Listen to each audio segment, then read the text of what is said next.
Mövzuya keçməzdən əvvəl gəlin ilk öncə bu videoya baxaq. Dinimiz qız uşağını neçə yaşında ailə həyatı qurmağa icazə verir? Təklif sinninə çatandan sonra evlənə bilər. 9 yaşı tutulsa evlənə bilər. 9 yaşında görən bu gedib orada baş çıxardanmayacaq. Deməyib ki, həttən 9 yaşında verəcəksin. 9 yaşında evlənsə bunun əqdi düzdür. Kəbini düzdür. Yəni İslami cəhətdən bir problem yoxdur. Problem yoxdur. Amma mənası bəlkə də 9 yaşında verincəsin. Bax gör orada keçinə bilər, ərin idarə eləyə bilər, evi idarə eləyə bilər, baş çıxarda bilər. İndi biri 15 yaşında, biri 20 yaşında, biri 18 yaşında. Bu qızın gərək məsləhətini nəzərdə alırlar. Amma 9 yaşında problemi yox. Bu ideologiyada olan düşüncəyə çoxlu sayda söz demək olar, istənilən sayda. Amma bu çoxlu sözü yığıb-yığcam şəkildə desək, pedofiliyaya dini don geyindirmək adlı bir əsər ortaya çıxarmaq olar. Hələ bir qayda deyir ki, əgər gedib o evdə idarə edə bilərsə, orada baş çıxara bilərsə olar. Sonra 15 yaş, 18 yaş yenə qayıdır ki, İslam dini bəli bunun qadağası yoxdur, təsdiqləyir. İnsan hansı tərbiyənin, hansı mərifətin, hansı əxlaqın yəsi olmalıdır ki, hansı leveldə olmalıdır ki, bu cür fikri təsdiqləsin və bunu din adına insanlara sıramağa çalışsın.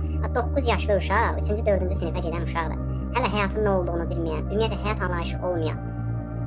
Yəni, həyata təzə qədəm qoymuş uşaqdır da bu.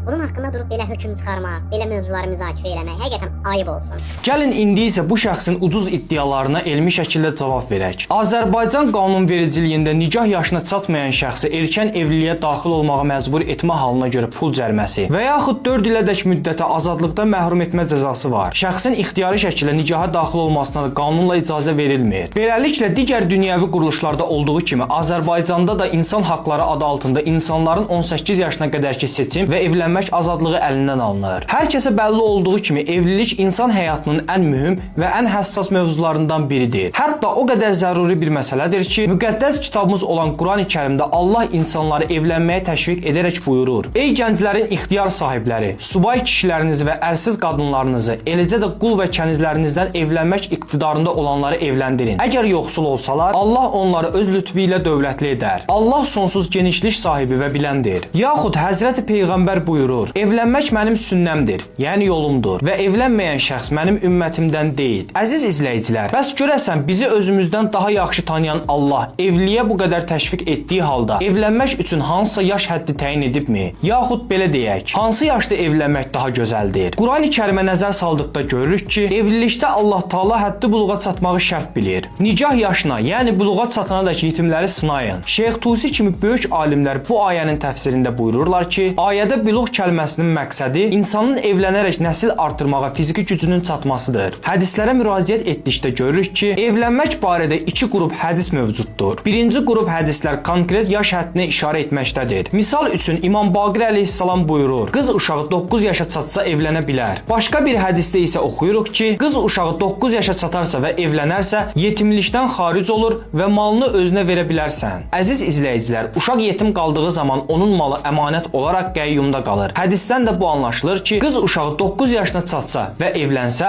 artıq ona irs yolu ilə çatan malını özünə qaytara bilərsən və ya qaytarılmalıdır. Digər qrup hədislər isə xüsusi yaş qeyd etmədən insanları gənc yaşlarında evlənməyə təşviq edir. Məsələn, hədisdə deyilir ki, kişinin saadətindəndir ki, qızı öz evində heyz görməsin. Bəzən şahidi oluruq ki, İslam düşmənləri bu qrup hədislər vasitəsilə insanları manipulyasiya edərək deyirlər ki, axı 9 yaş qız uşaqları üçün çox erkəndir və həmin yaşda olan qız uşaqlarının çoxu sözün əsl mənasında uşaqdırlar. Yəni evliliyin nə olduğunu dərk etmirlər. Təəssüflər olsun ki, hədisləri və hökmü araşdırmayan insanlar da düşmənlərin bu tip sözləri ilə şəkkə düşürlər. Halbuki biraz araşdırsaq, hədislərə və fiqhi kitablarımıza nəzər salsaq, görərik ki, hədislərdə erkən yaşda evliliyə təşviq etmə halı nə qədər çox olsa belə, Allah Taala həddi buluqdan əlavə başqa şərtlər də qoymuşdur. Belə ki, dinimiz buyurur: "Həddi buluqdan əlavə insan gərək rəşid, yaxşını pisdən ayırmağı bacaran olsun." Yəni müstəqil şəkildə öz ixtiyarı ilə evlənsin və özü seçim etsin. Şəhid mütəhərri rəşid olmağın evlilikdə şərt qoyulması barəsində buyurur ki, izdivac üçün yalnız həddi buluq və aqil olmaq kifayət etmir. Bunlardan əlavə gərək yuxarıda qeyd etdiyimiz rəşidlik də mövcud olsun. Rəşidliyi ümumi mənada izah etmək istəsək, bu cür deyə bilərik ki, insanın idarəçiliyə ləyaqəti olsun və buna mənəvi gücü çatsın. Boynunda olan maddi və mənəvi yükü də dərk etsin. Həm də layiqli şəkildə öhdəsindən gəlməyi bacarsın. Şəhid mütəhərrinin sözü ilə desək, evlilikdə rəşid eşillikdən məqsəd yalnız cismi deyil, həm də ruhi və fikir potensialdır. Bir sözlə həm qadın,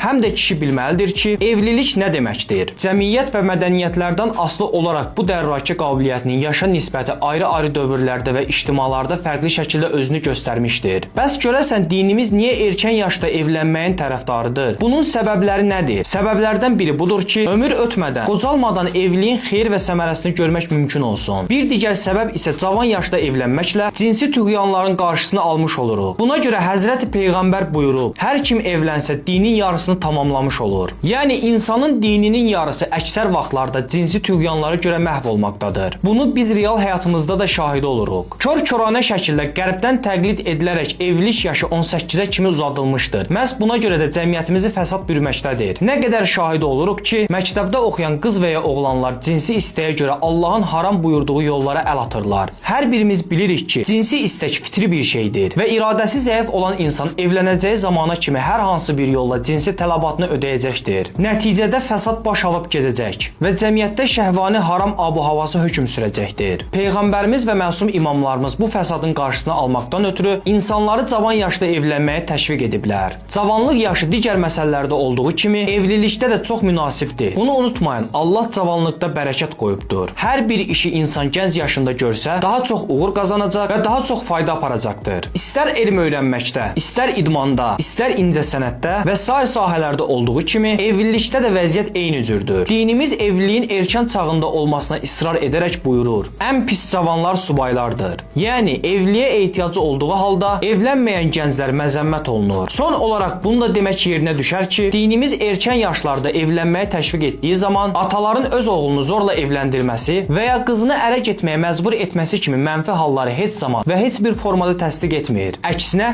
dini nikahın şərtlərindən biri budur ki, qız və oğlan özləri öz ixtiyarı ilə evliliyə razılıq versinlər. Əks halda isə kəbin və nikahları batil olur.